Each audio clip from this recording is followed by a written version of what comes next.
Panonood pong muli. So nasubukan nyo na po bang mag-wire ng isang live circuit o live wire?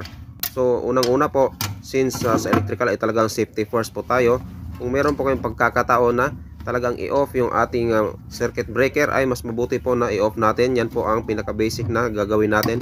Pero kagaya nito, halimbawa sa trabaho, minsan talaga ay hindi maiwasan na magkabit tayo ng isang live circuit. Pero i-assess nyo rin ang sitwasyon kung kaya nyo bang gawin. Kasi kung hindi, at alanganin kayo sa sarili nyo, ay huwag nyo na pong ituloy at ipagawa nyo na lang po sa mas kaya nyang gawin.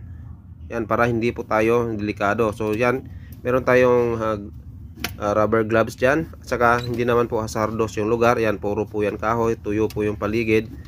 Yan po ay live. Yan, inuna natin yung ground yan ikabit. Yan, isa-isa lang po. Siyempre gumamit tayo ng gloves, tapos mga insulated na pliers. So dapat hindi natin hawakan siyempre yung mga metal parts.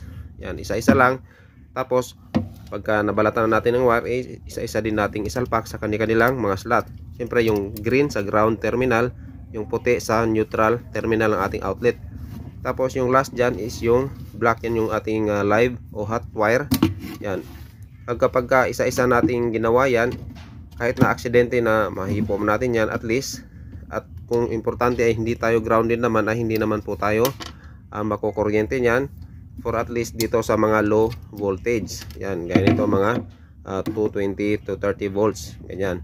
So yan lang po yung pinaka basic na gagawin natin. Importante mindset po yung ating isipin, at dapat hindi tayo grounded sa ating paligid. Yan, especially kung may mga metal parts dyan, or lalo na sa mga mahahaba.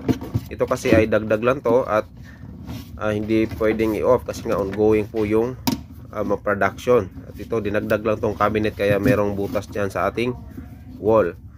So yan, pagkatapos natin i-connect, ay i-fix na natin yung ating outlet at i-cover. Tapos syempre double check natin. Yan, yan, cover na natin at good to go na po yung ating outlet. Yan, comment lang po kayo kung meron kayong katanungan. Salamat po.